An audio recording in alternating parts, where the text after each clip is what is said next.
Okay, I think we'll get started. Welcome to the Wilson Center. I'm Christian Osterman. I direct European Studies here at the Center, and it's a great pleasure to welcome you all to this session on Germany's historical Euro responsibility. Germany has obviously played a pivotal role in the ongoing European debt crisis. In front of this group, I don't really need to remind us of the basic context here.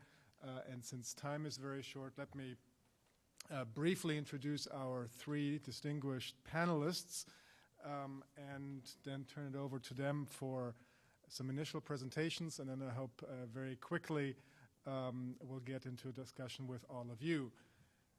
Our first speaker is Ambassador J.D. Bindennagel.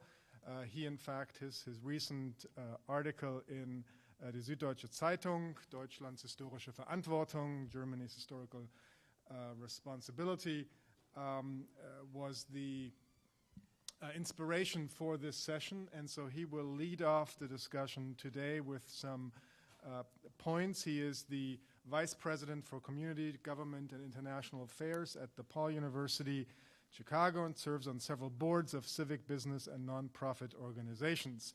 I'm delighted to say he's also a member of the Wilson Council.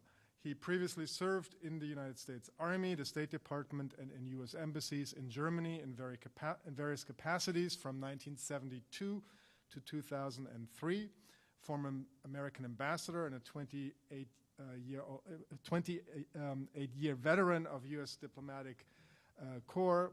Bindennagel was appointed by the President in 1999 as U.S. Ambassador and Special Envoy for Holocaust issues. He was Chargé d'Affaires and Deputy Chief of Mission in the U.S. Embassy in Bonn, Director of Central European Affairs in the Bureau of European and Canadian Affairs in the State Department. Later on, he has received a number of distinctions, awards, and honors, including the Federal Order of Merit from the President of Germany in 2001. I won't list all of his distinguished awards and affiliations because we'd still be here tonight. Let me just welcome him back to the Wilson Center and turn the mic over to him. JD. Well, thank you, Christian. It's a delight to have a chance to talk about the Euro crisis from another perspective. A historical, political perspective is the one that I bring to the table today, and it is a very active debate. And in fact, just 2 days ago, Chancellor Kohl made some comments about the Euro crisis, and he talked about Germany's historical responsibility in the context of the Eurozone was haunted by evil spirits of the past. He suggested that the real danger for the European project was not bailouts, but such as the Greek package that we've been talking about much, but rather faint-hearted and hand-wringing politicians. So he has talked about the importance of the history of the European Union coming from the original intention to prevent war, unite the continent in peace. And he said it would remain as relevant as ever. I'll look beyond one's nose into history. He said, evil spirits in the past are no way banished. They can always return.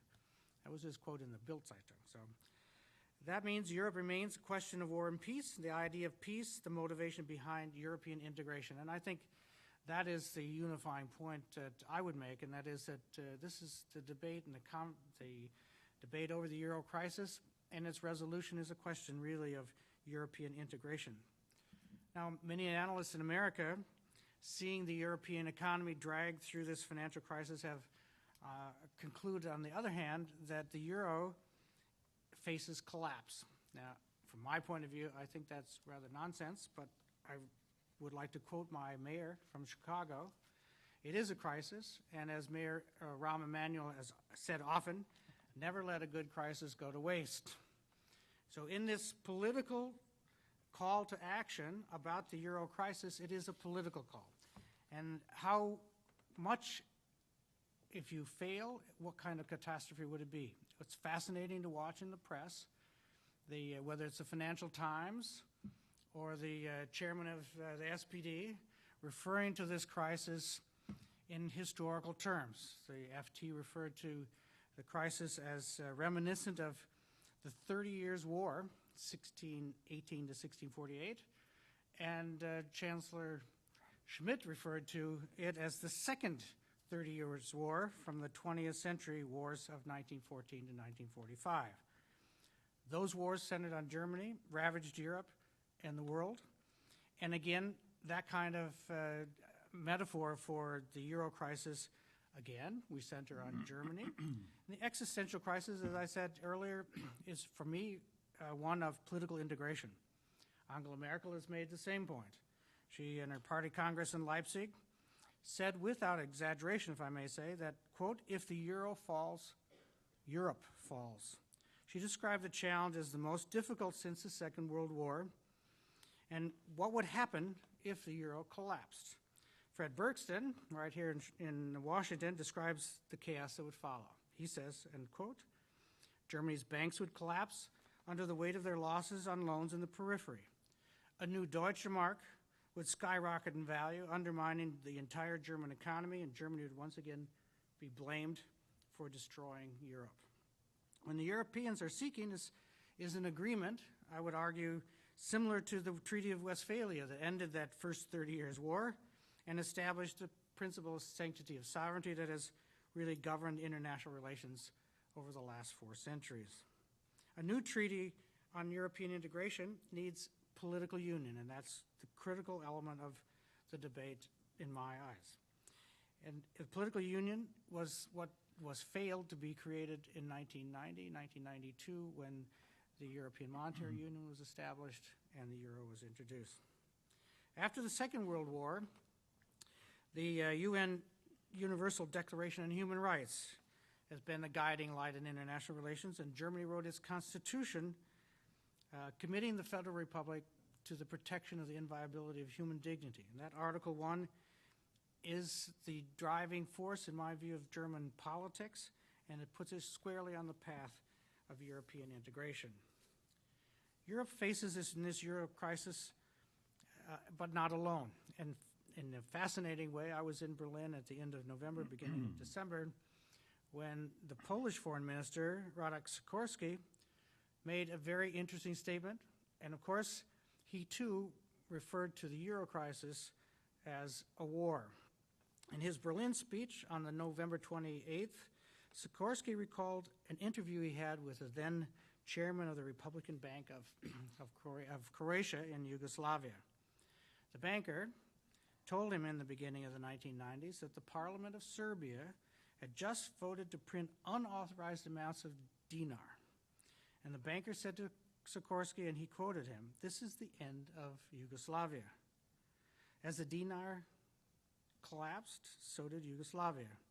The horrendous fate of Yugoslavia, Sikorski continued, reminds us that money, as well as being a technical device, a means of exchange, symbolizes unity or disunity. Sikorski also quoted the German philosopher Jürgen Habermas, who said, if the European project fails, then there's a question of how long it would take to reach the status quo again. Remember the German Revolution of 1848? When it failed, it took 100 years to regain the same level of democracy as before. End of quote. Sikorski then challenged Chancellor Merkel. He said, quote, I fear German power less than I'm beginning to fear German inactivity. You have become Europe's indispensable nation. You may not fail to lead, not to dominate, but to lead and reform. End of quote. Whether the EU will be successful in the long run depends on whether or not the political leadership has the political will to achieve a political union in the European Monetary Union.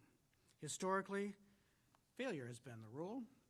The Werner Plan, Pierre Werner in the 1970s, created a plan to establish the European Economic Monetary Union, but it failed in the face of the oil crisis of '73 and the collapse of the Bretton Woods system. So it's clear that Germany needs to leave. When I was a young American consul in Bremen, I will never forget that when you're out in a small post with 3 Americans and the EU decides to come to town in 1978 in July, Chancellor Schmidt came, and the Europeans launched the European monetary system. This ERM was the very important step towards the European monetary union, and is part of what you would say is a 30-year debate or more on the European monetary union. Why was it coming at that time? It was a time when President Carter had just cut the budget. He instituted credit controls and money tightening and took the world's economy into a nosedive.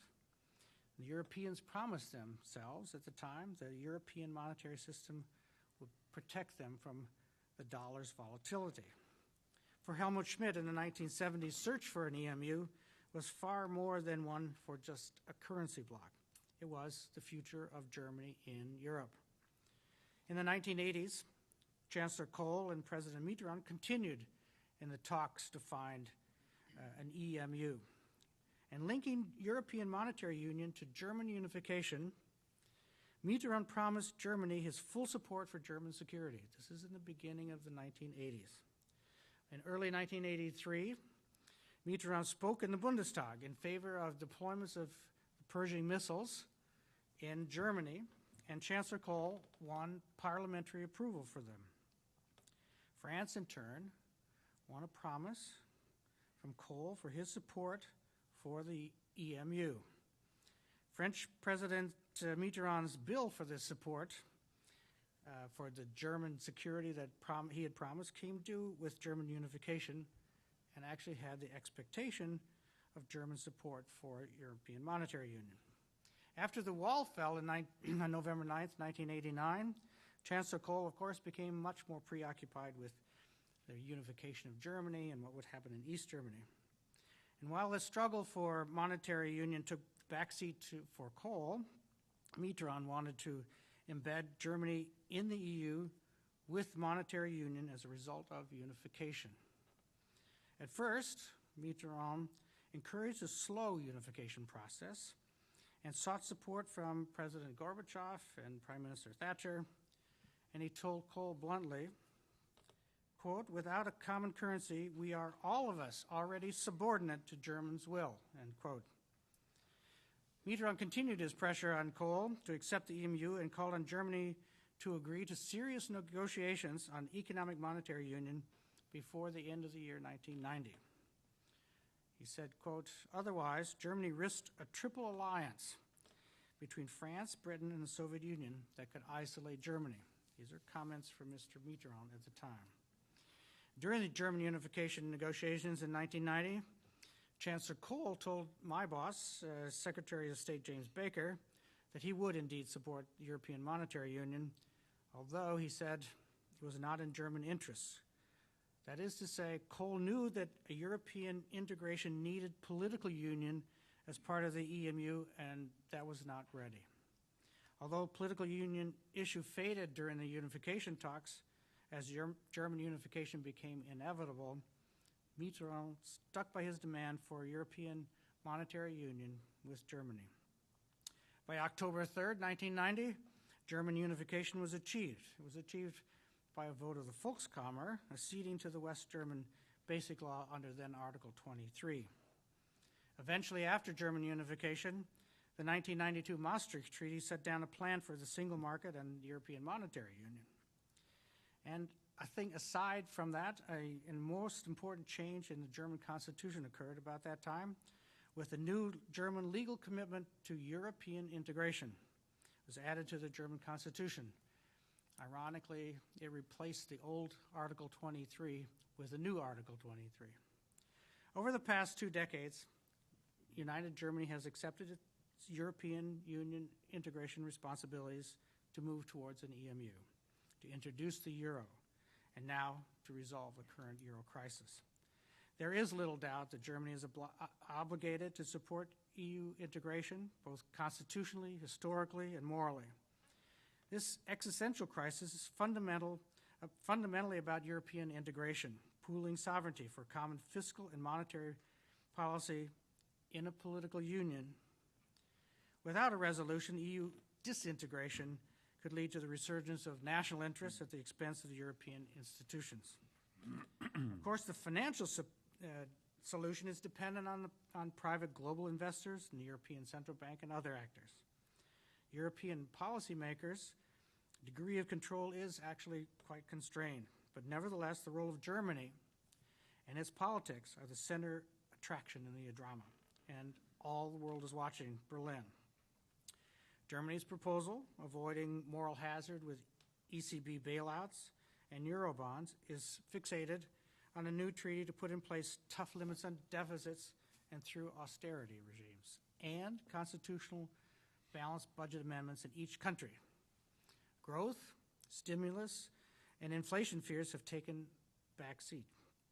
In the short term, the market is skeptical of these proposals, which in the long term are likely to make things worse. I see austerity leads to less growth and more unemployment.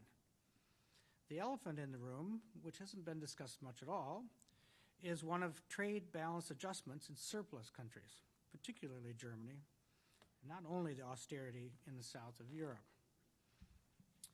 However, if even the committed Eurosceptic Martin Feldstein, writing in Foreign Affairs magazine, can admit, and quote, the Eurozone is likely to continue with almost all its current members, European leaders can certainly decide that countries as diverse in political and social culture, productivity, and taxation as the Eurozone members can come together to establish, finally, a European monetary union with the euro as its currency and the institutions to make it work.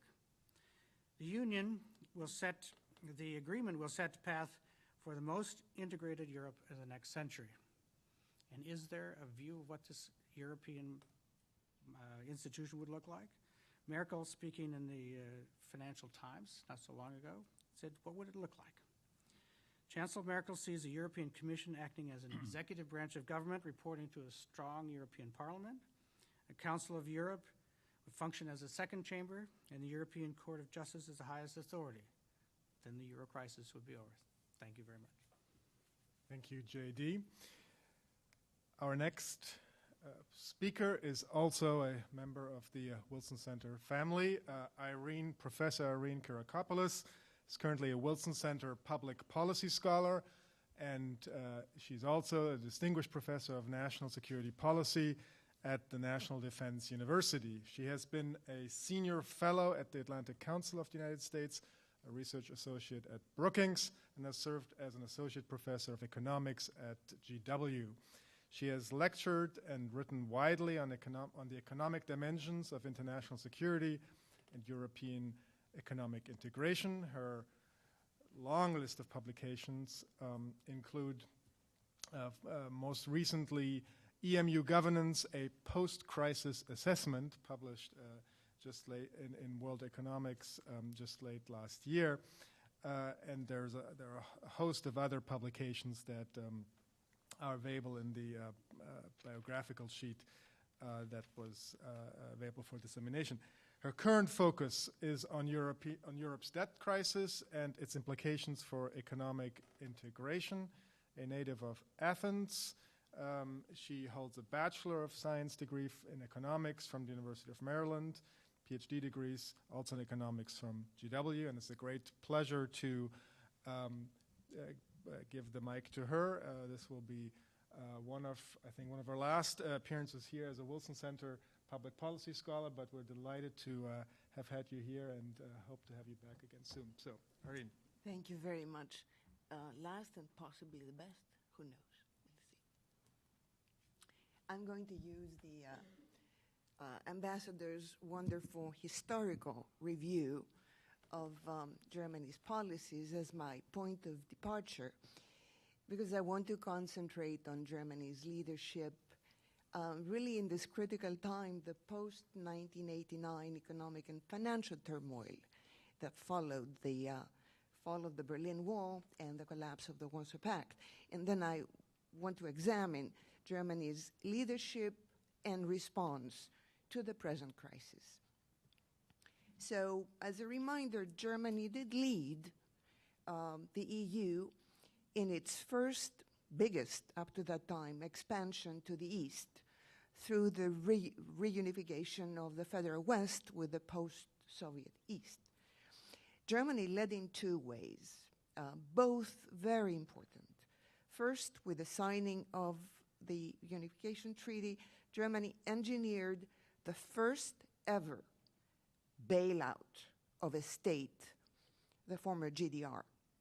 Not alone, a bailout. A Marshall Plan, you might say, but really much more ambitious, comprehensive, and focused on state building. Second, Germany applied full fiscal and monetary union to this experiment to bring together, to unify two states into one behind a common currency, the DM. Germany actually did some very radical things. It took over the total debt of the GDR together with all guarantees and warranties assumed by it. It adopted measures to improve infrastructure, to modernize the economy, provide relief for enterprises, and to extend all entitlements to the inhabitants of former GDR, working hours, holiday leave, retirement pensions, social welfare supplements, accident and unemployment insurance, etc., etc. Fiscal union in its fullest, and it did entail costs. According to authoritative estimates, the financing of unification claimed about 5%, 45% of Germany's GDP for at least the first 10 years. And fiscal union required massive structural changes. In reunified Germany, radical economic reforms pared back the costs and revamped the social market economy. But then after that, Germany's policies led to pave the way and led to the Maastricht Treaty, EMU, and the euro, the most potent symbol, I think, of European unification through pooled sovereignty. Now, let's fast forward 20 years later to the Eurozone debt crisis facing us today. And Europe's economic and financial turmoil at this time is, I think, even more ominous than what followed the fall of the Berlin Wall, in the sense that the debt crisis is not confined to one country. It has affected all of them. The crisis has plunged most of the Eurozone states in recession, resulting in record high unemployment rates, exploding deficits, and rising debt. The crisis has exposed many and serious flaws in the governance of the Eurozone. It has accelerated pre-existing divergence of member states in economic growth, unemployment, inflation, productivity, and trade performance. And EMU structures, as we have known them, have not facilitated crisis management, not at all. The Eurozone today, in contrast to the US, which has been able to contain the crisis, the Eurozone today has at least one member state that is insolvent, has 3 member states that are on rescue loans, and more states in danger of reaching this status. At present, no member state, not even Germany, can meet the debt and deficit criteria that were prescribed by the Maastricht Treaty. So really the debt crisis has invalidated the Eurozone as an optimum currency area. This is important because it's the theory that underpinned the Maastricht Treaty and the construction of the common currency. So Germany, as Europe's #1 economy and the world's 5th largest, is definitely going to play a very decisive role in setting economic integration on a new path, perhaps. Where does that path lead, and on what vision is it based? I think are questions that will be debated for quite a while. As I see it, Germany has forcefully resisted calls for a fiscal union in support of EMU,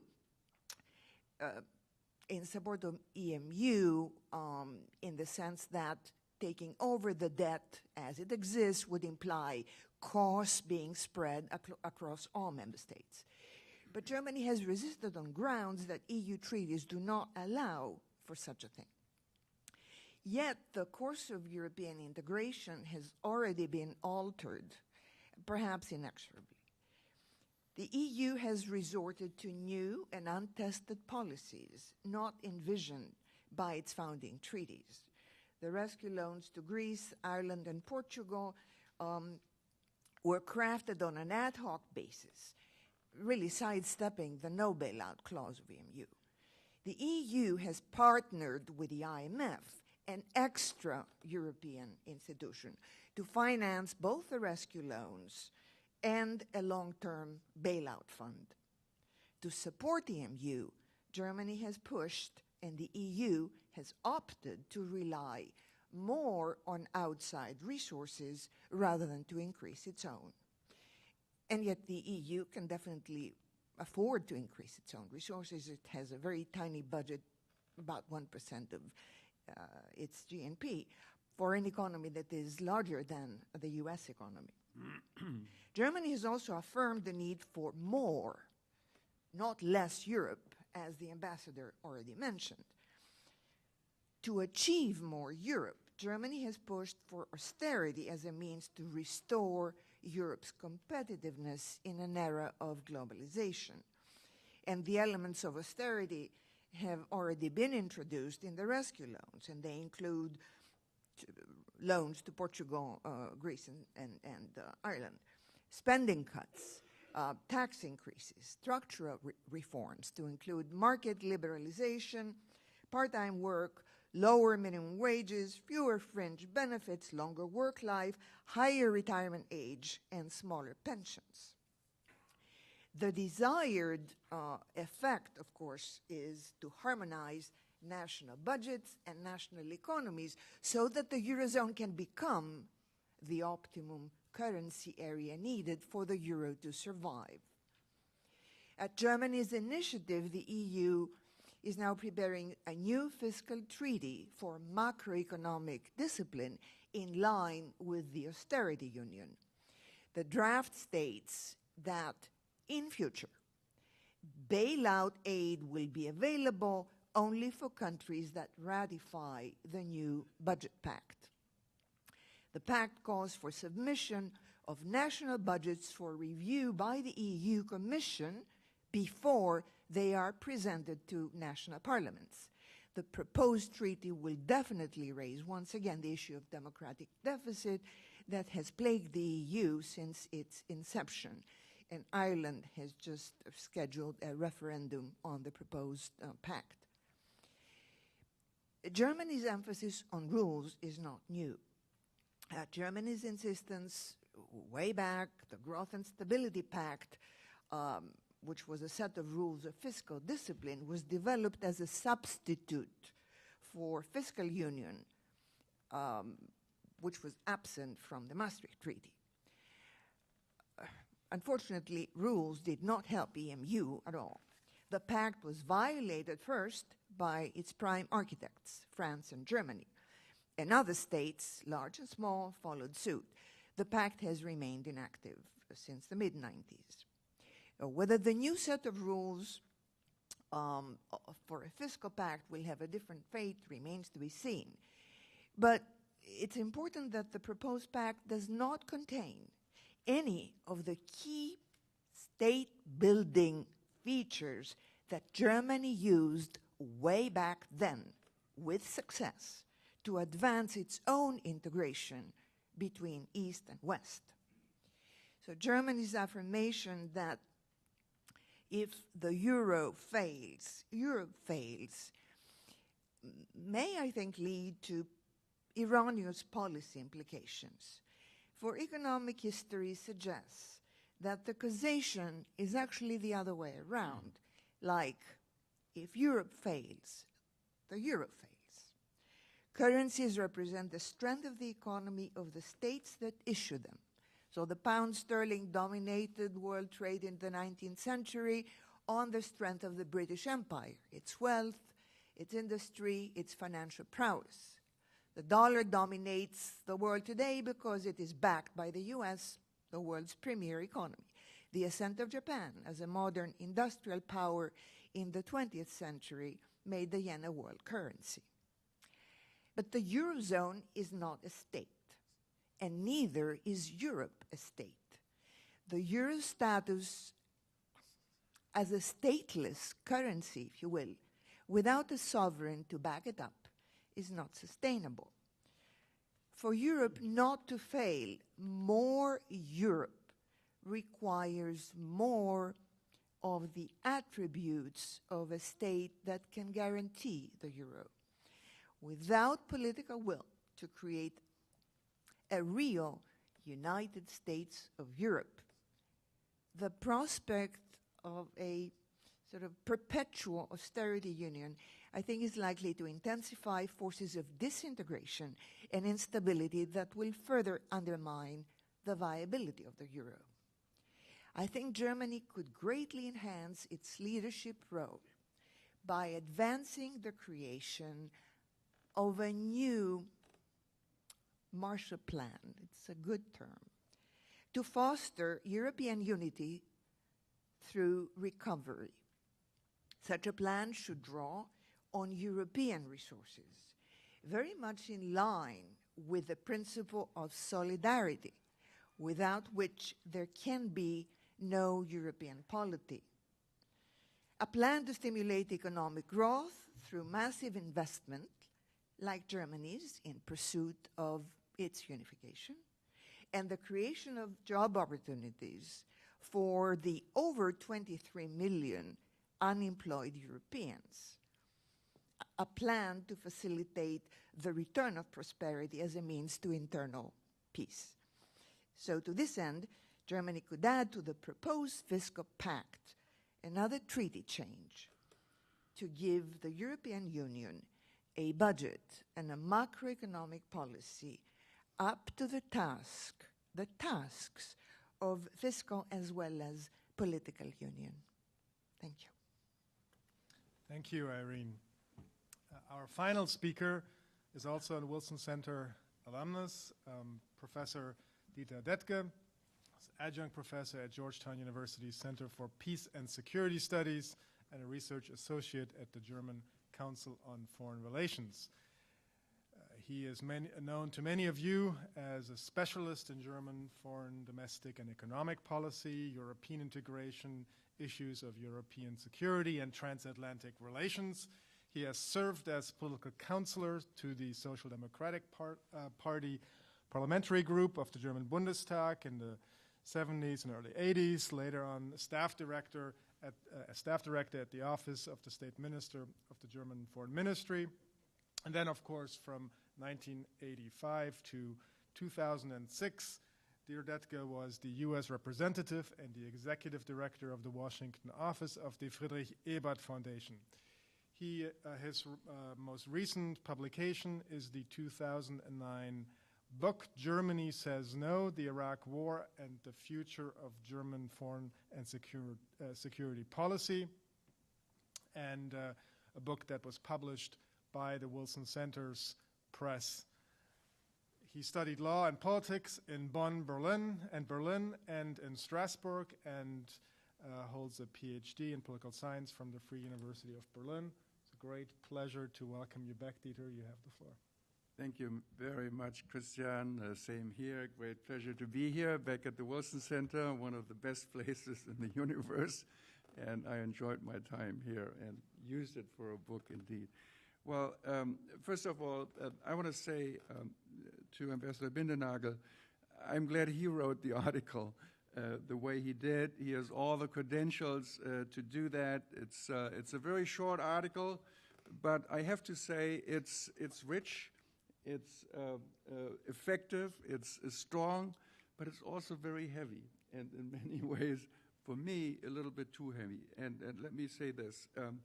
I think, and even if you quote Schmidt and the Financial Times, to put the Euro crisis on the level of the 30 Years' War, 1618 to 48, and at the same time the two world wars, from 1914, you say, to 45, I mean, that's a little bit too much.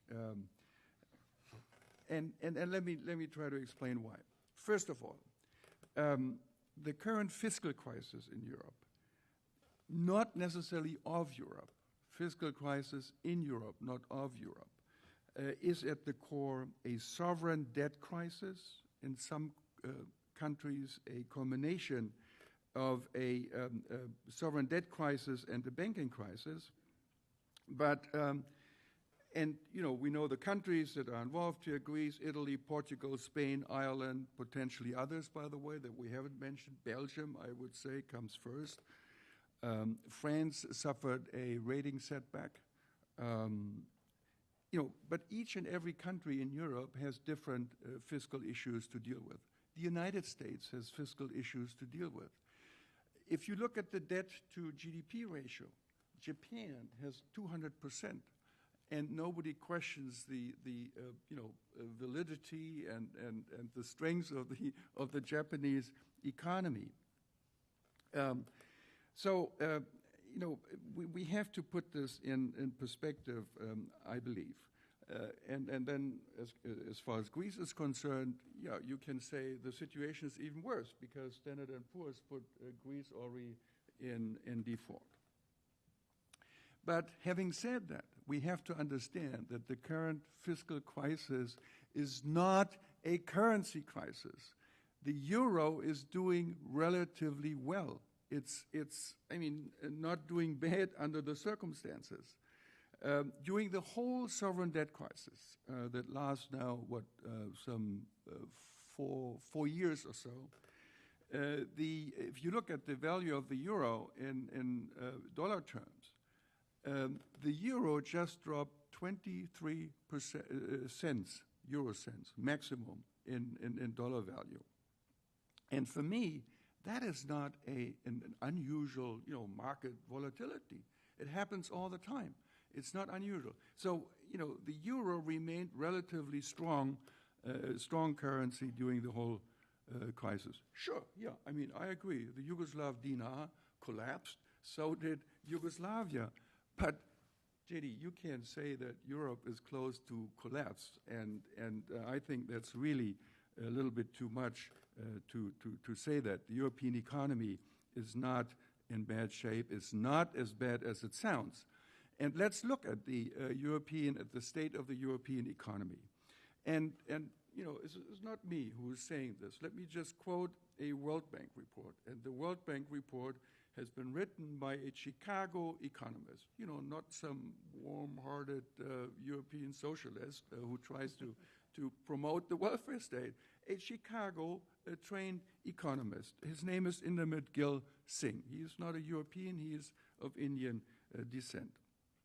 And he says this: over the past 20 years, the European Union has grown by 12 Central European members and has helped millions to get high income. The single market now stretches from Lisbon to Lodz to the North Cap, from the North Cap to Nicosia.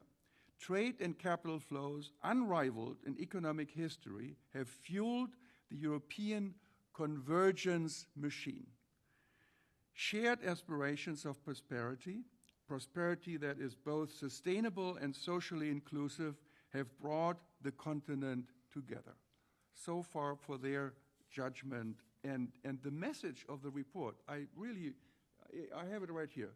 Have a look. It's very important to read because the message of the report is very clear. In reacting, it says, to the debt crisis, do not abandon the attractive features of the European model. And the main attributes of the models are 3.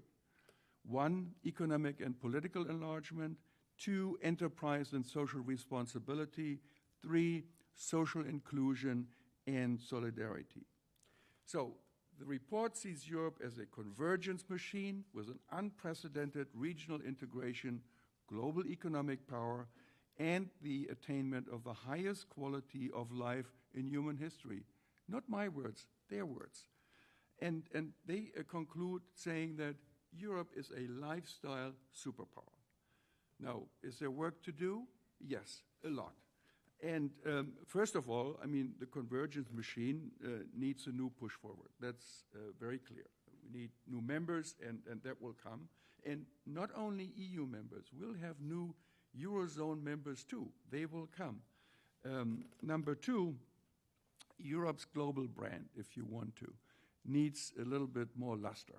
Not only cars, but a little more, a broader innovation that brings European products back.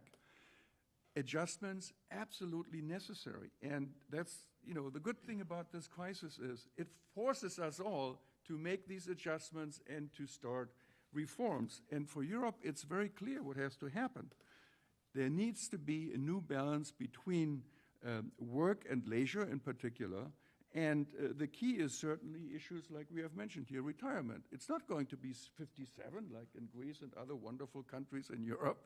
It's going to be more like 67 or more like in Germany.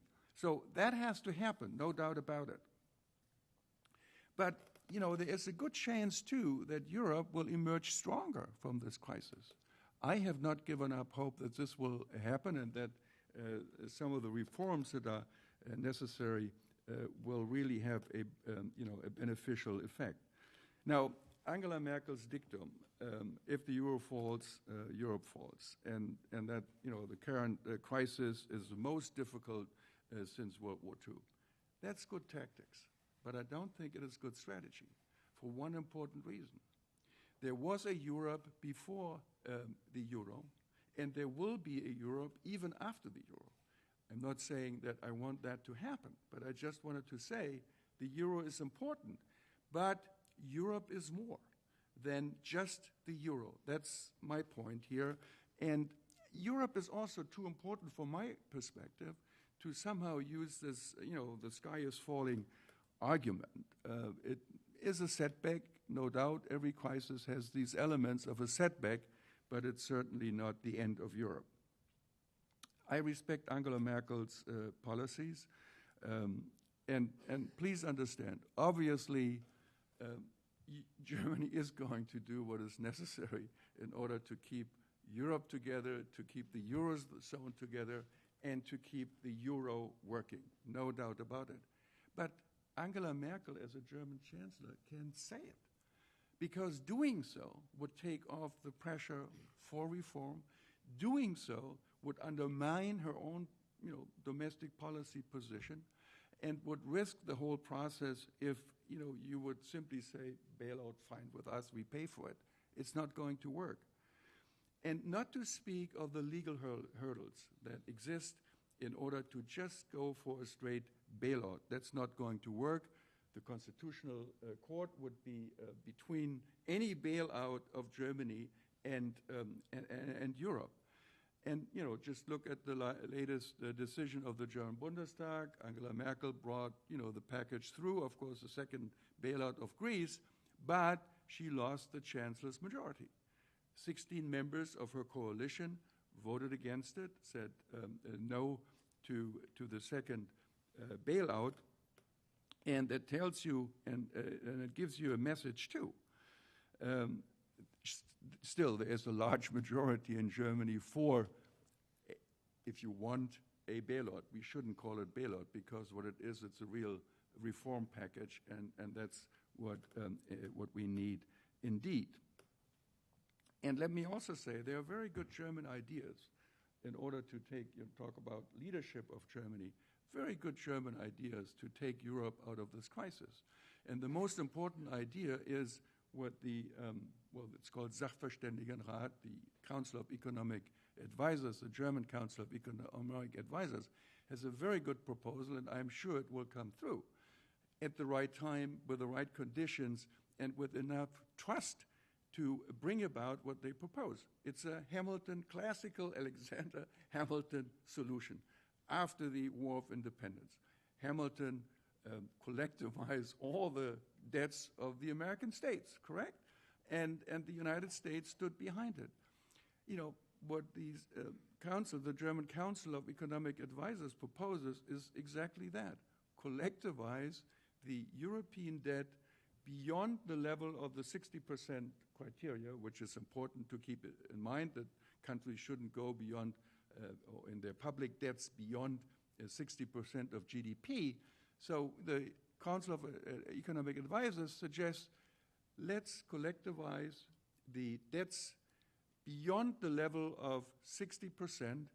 Everybody chips in, and you create a fund. It's called the Redemption Fund, and this will bring in interest rates and will be based on sound economic policies. It will be a good instrument. It's the equivalent of Eurobonds. You know, you complained about Germany saying no to Eurobonds.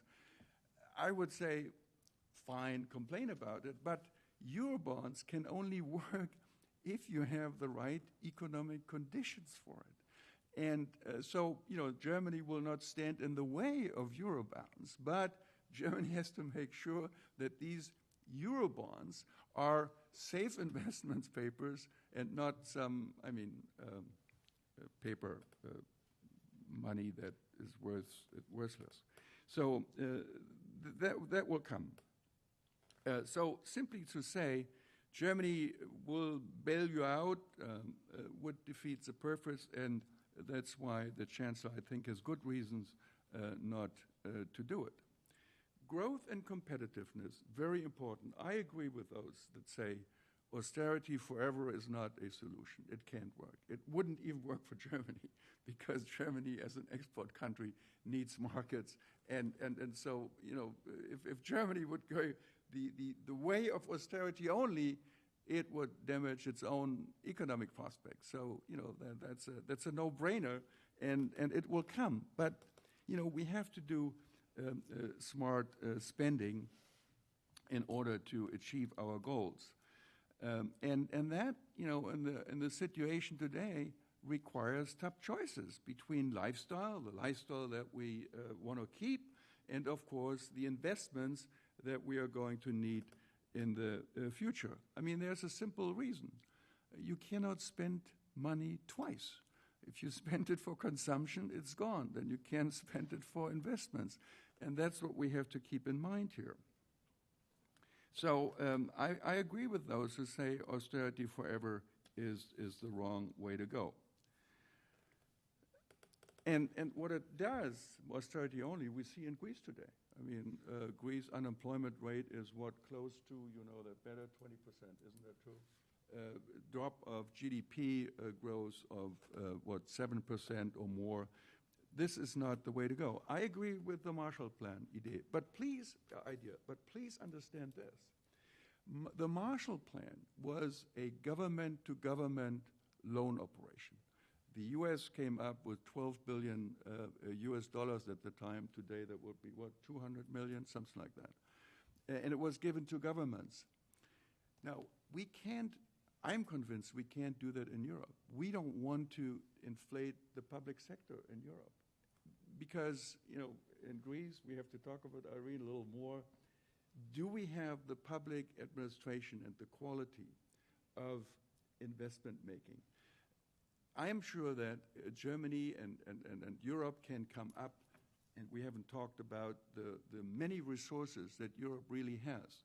It's not only the ESM. The ESM has a capital stock of 500 billion US dollars. There's still 250 billion US left of the first stability mechanism that was set up. So there is money. And then let's mention the European Investment Bank. The European Investment Bank is in volume larger than the World Bank. You can launch enormous projects in Europe, but we have to have first private sector involvement, and that's particularly important for Greece, I would say, and the necessary public administration to digest all that and implement sound, solid projects that would generate economic growth. So I'm all in favor of doing that and trying to generate growth, but it can't mean just inflate the system. It has to be based on private sector participation and activity. So money is there, and when the time is ripe, and it will come. The ECB plays a very important role now. I mean, last December, they came up with a special loan program of 500 billion euros. It was taken up by the banks, and for cheap interest rate, 1%, and hopefully, will generate growth.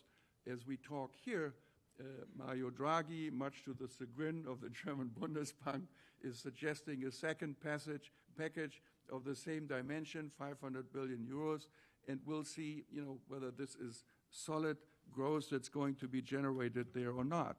But let me just quote Fareed Zakaria, who had a good point in saying that it was Mario Draghi who saved Europe last fall when the crisis began to turn into a banking crisis too. So again, my point here, stick to the basics. It is easier and much more fun to spend other people's money than your own. But you can't do that long term. You have to accept conditions for public spending, and we just should not inflate the system. JD makes good points about the political nature of the European integration and monetary union. And yes, there are birth defects of the euro that need to be corrected. Most importantly, of course, the simple fact that the euro was created without a political union. The history shows for a currency union, you need a state. We try something else that's much more fragile and difficult. We try to have Europe behind the currency, and that is going to be is in a process, I would say, in a process of formation. And yes, a union with these birth defects can fail. I agree with that. We are not out of the woods yet. This system, as it is structured now, can fail. And that's why we need the new stability, and I want to read the title here of this new fiscal compact that you quoted, and Ireland wants to put into a referendum. And I guess this time the chances might be a little better with Ireland's history of voting on European treaties. The treaty is called Stability, Coordination, and Governance in the Economic and Monetary Union. These are the key words: coordination, governance, and economic and monetary union. And in an economic and monetary union, you have to earn competitiveness and growth the hard way. There's no easy way to do that. But my feeling is, JD, and I have a little bit of criticism, if you want. We are friends, and so we can be open and frank about it. I think what the article does is to shift the nature of the crisis too much into the direction and transforming it into this, you talk about constitutional, historical, and moral obligation. Tell me to do what? Obligation of Germany to do what? Look at the constitutional point. Article 23, new Article 23 that accepts European integration as a core component of German policy, protected by the Constitution.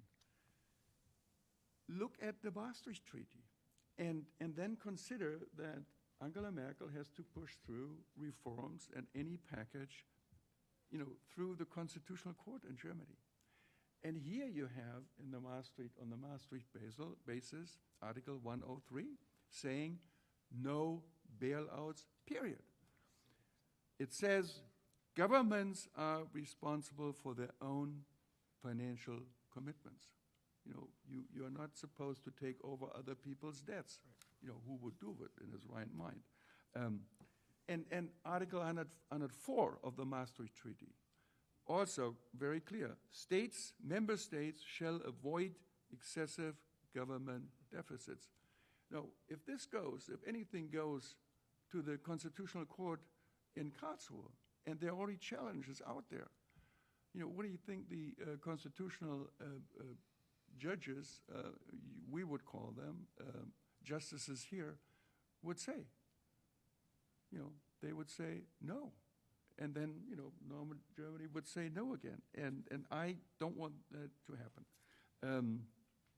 What we talk about is mutual assistance.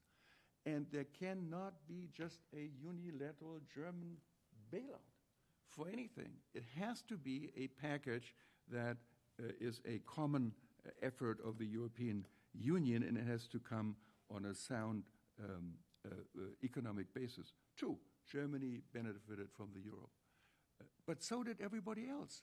Greece, Spain, they benefited from low interest rates, and that's what got them in trouble in the first place. In Greece, it led to an inflated public sector that you suffer from right now. In Spain, a housing boom that Spain suffers from and that needs to be corrected. So, conclusion, last point. Europe already is a transfer union. We don't call it transfer, but we say structural funds, and you have structural funds for almost everything, for growth, for the environment, for education, vocational training, and the worst of all, agriculture. So, there is a lot of money being transferred from one partner to another, and Germany is a big part of this, believe me. Last point, a serious argument, I think, can be made that for Greece to come back, it would be easier not to be in the Eurozone for a very simple reason. You could devalue the drachma, and you can come back, more competitive and offer, service markets with lower costs, and that would probably generate growth faster than on the condition and the basis of a common currency.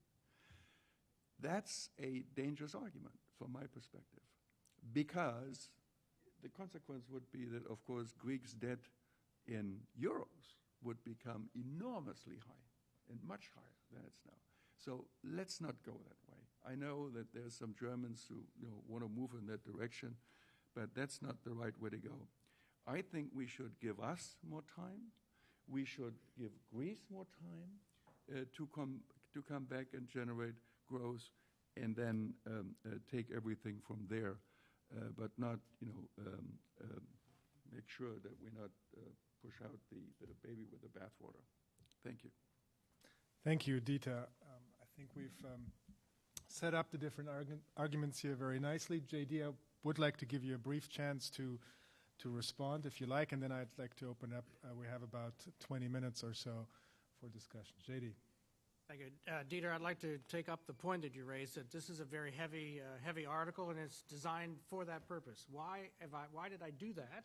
I did that because of two things. One, if you look at the agenda in the Euro crisis, what is it that has to be decided? If you look at the European Financial Stability Facility, bailout, the first temporary bailout fund, if you look at the European Stability Mechanism, the 500 billion euros that you talked about for bailout, that is the first of one issue that it will lead, if you have conditions for your bailout, leads to the first European fiscal policy. Then you move to this firewall. Protect, is it large enough so that you can protect from Italy and Spain and others from going down? Then move to the question of the fiscal compact, a third of very important pillars just right now to have an agreement that would allow Europe to actually have a common fiscal and monetary policy. Just those three things are difficult enough. The other things that are still out there are what decisions are needed around Eurobonds. The Eurobonds have been put on and off the table. You're now moving, and you make a very good point about the step towards Eurobonds with the European Collective Redemption Fund. But the comment with Alexander Hamilton, when he consolidated the debts of the revolutionary states, he had one tremendous advantage that you didn't mention, and that was he had the taxing power of the national government to refinance all of those.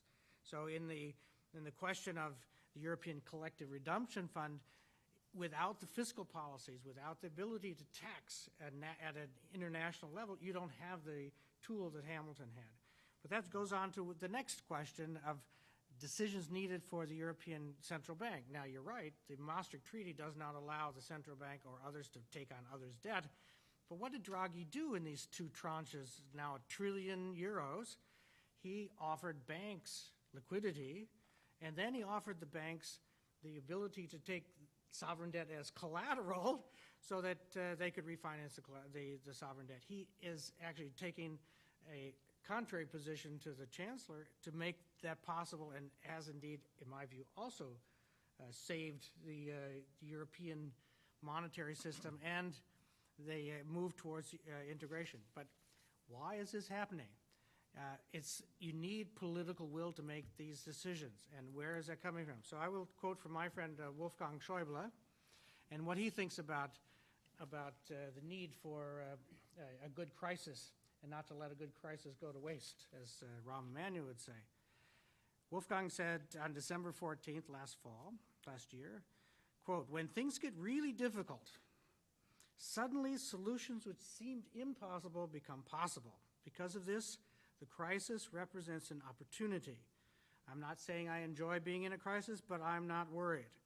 Europe always moved forward in times of crisis. Sometimes you need a little pressure for certain decisions to be taken," end quote.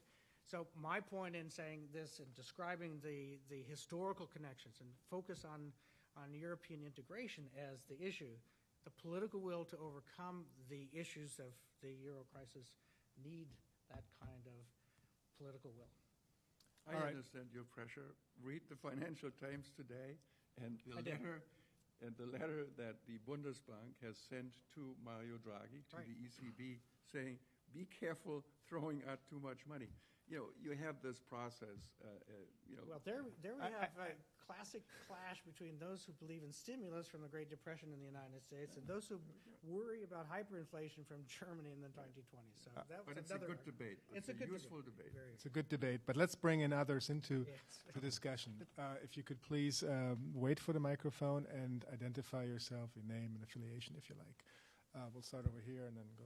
I did see that in the front page, the FT this morning. I'm sorry. Not surprised that you're white. My name is Jan Alexiou. I'm a business consultant. St. Augustine wrote, pray for miracles, but work for results. Okay. It was a great idea for Europeans to form a union. First of all, they stopped feuding among themselves, just like they did for centuries. But they did not create a strategy for industrial development of all nations. That's how you create wealth and jobs. Many European nations lack the knowledge to develop for marketing and product development. Therefore, the amount of money they got or the euros they got, they wasted it. First, they needed knowledge. Your question, though, wait, I'd like you to come to your question. My question here is, does the European Union has a new development strategy in place?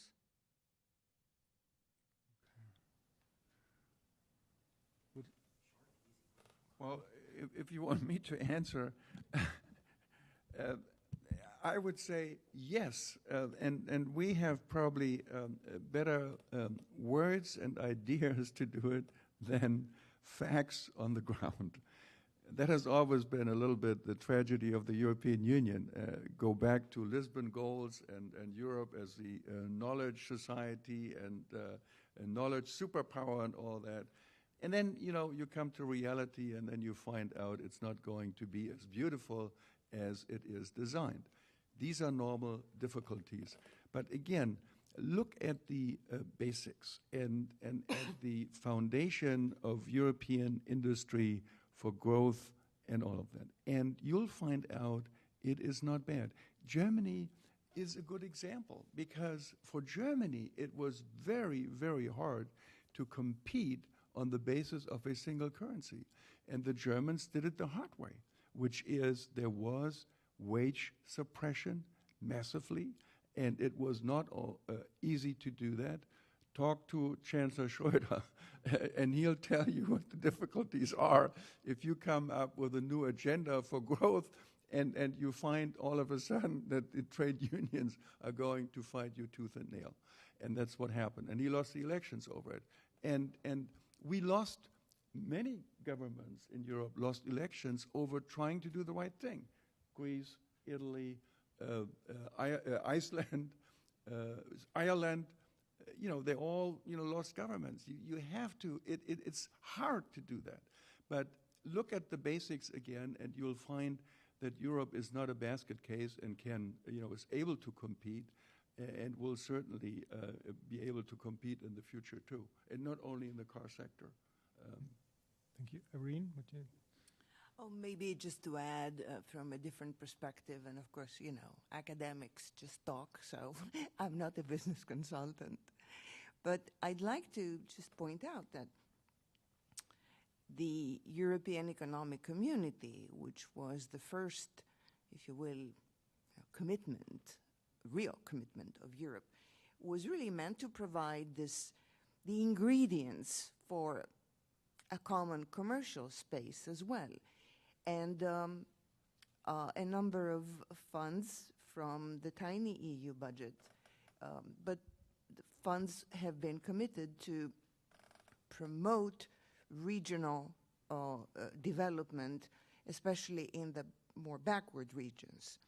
The huge code of product specifications that came with the European Economic Community framework were about creating those conditions that would make commerce really Europe-wide. And I think in that, Europe succeeded very much. Now, how different businesses can do better, I suppose they would turn to experts, in your field. Thank you. Yep. Okay.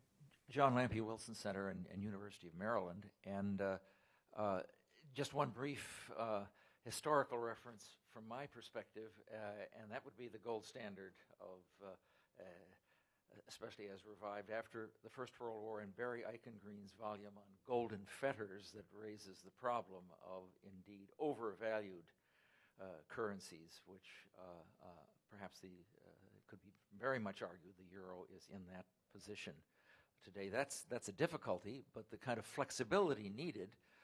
My question comes from today's Financial Times, as long as we're citing the Financial Times. And Guy Verhofstadt, the former Belgian Prime Minister, modestly titled, "Germany knows the way to solve the debt crisis," and actually playing off the Collective Redemption Fund, praising that, but saying this needs to be a very much a connected step into Eurobonds, which Eurobonds, as I see it, with penalties for those that would not meet a kind of collective redemption standard, and an extra advantage for those who did.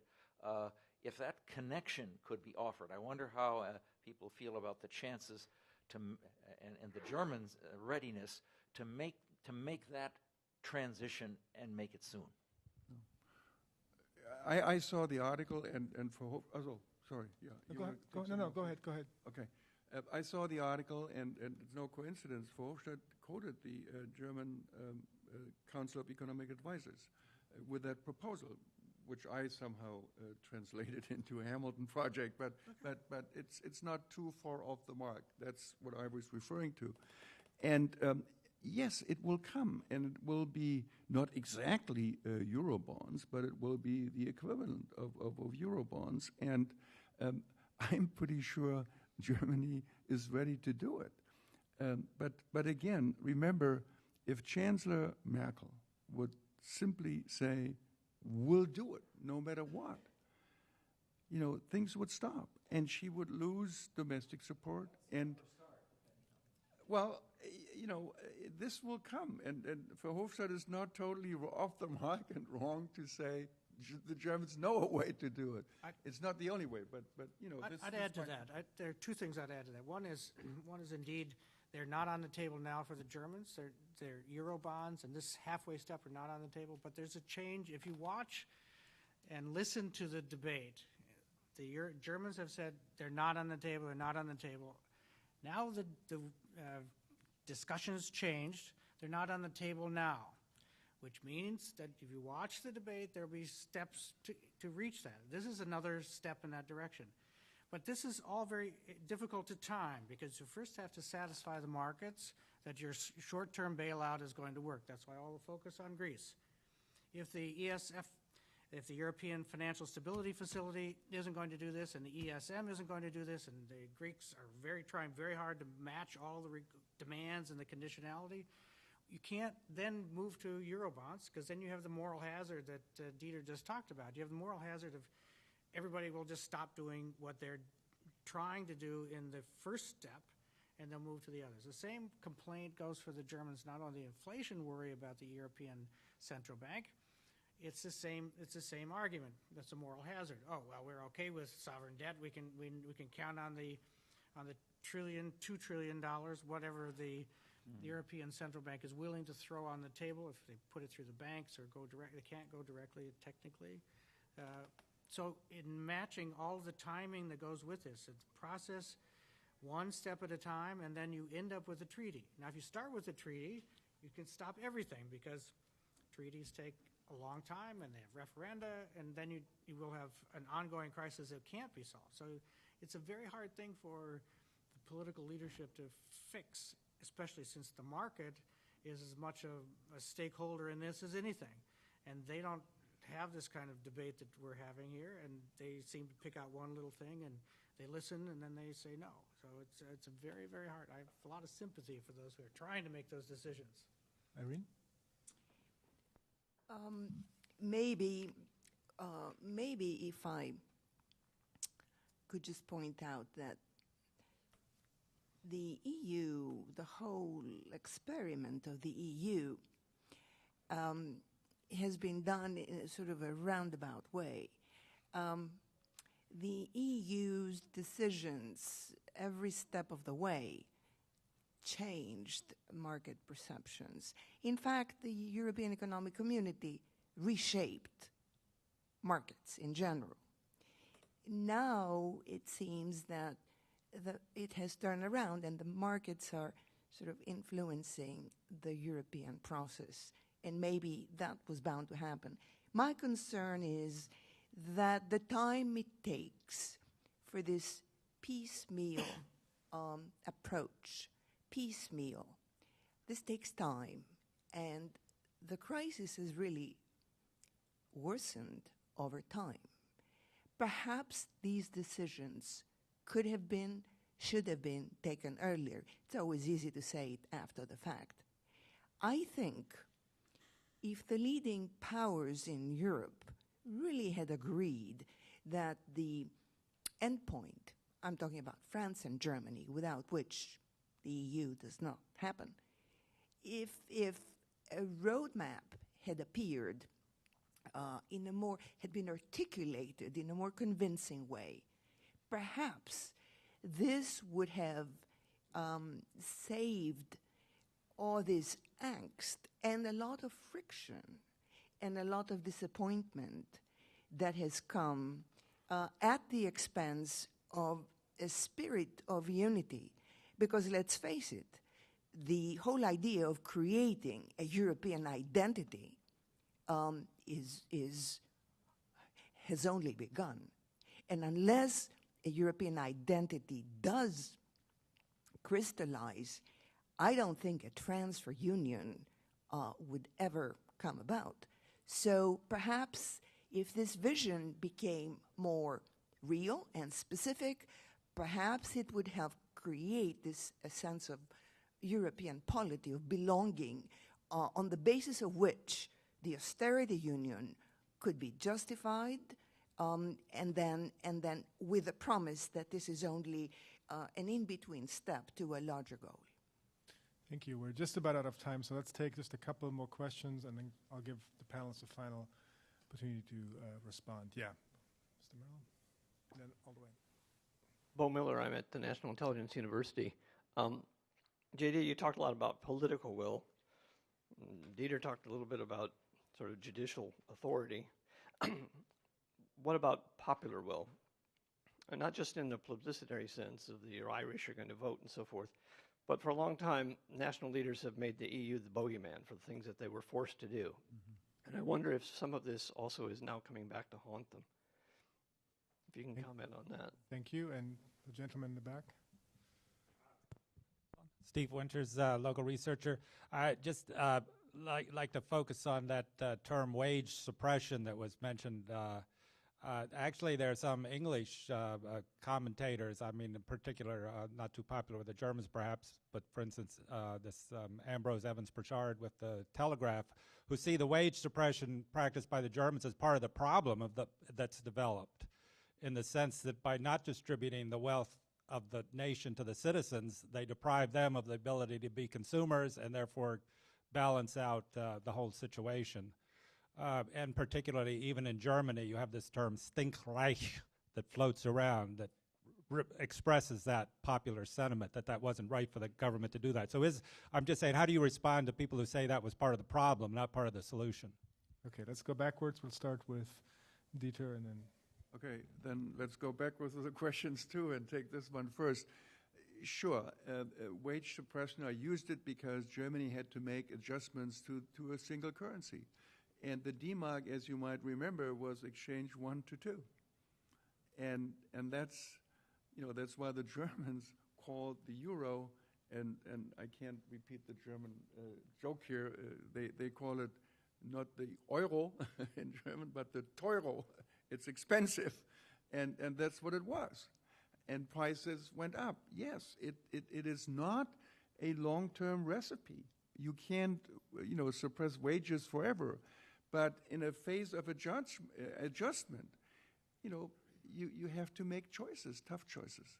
And that's what the Germans did. And I'm afraid, Europe and the Eurozone is in that same situation where you have to make tough choices in order to be competitive. And the only way to win is, sorry to say, outcompete your competitor. And that helps us all long term. And I'm sure long term, even if we go through a difficult crisis of adjustment now, we might come out stronger. Our economies might come out stronger out of this. Thank you. Irene? Wage deflation has been the objective of the Austerity Union initiative, if you will. This has been the objective. And the rescue loans now in place call the memoranda that go with them, especially in Greece's case, call for an explicit cut in the minimum wage, the statutory minimum wage. For the economists, this sort of seems natural. Well, if you suppress demand too long, and if enough people lose their jobs, of course, wages are going to drop. So I think this tactic has backfired, whereas the objective is worthwhile. So that is where I fault this idea of creating austerity and then just leaving it there, and then some European leaders discuss about the future, and there's a bazaar going on, and then the future, but things will be better. That from a popular will standpoint, this will be rejected, and that's my concern. Thank you. JD? I want to respond to Bo's question about popular support. And one of the things that strikes me, particularly in Germany, is how 70% of the population can be opposed to something, and the parliament can continue to find majorities and supermajorities to pass it. So last Monday's decision on the bailout fund or support for the 5,000 troops in Afghanistan, at some point, and your question is right, at some point will that 70% say no? And I don't sense it right now, but obviously you can't continue forever having that much opposition. Just consider this, if I may say one thing. With thinking that way, we wouldn't have a euro, because the euro situation was 70% against and 30% not in favor. So, political leadership begins right there. But yes, there has to be an adjustment. All right. On that note, I'm afraid we'll have to bring this to a close. I'd like to thank all of you for joining us over lunch and over lunchtime, and to our panelists, a round of applause for productive discussion.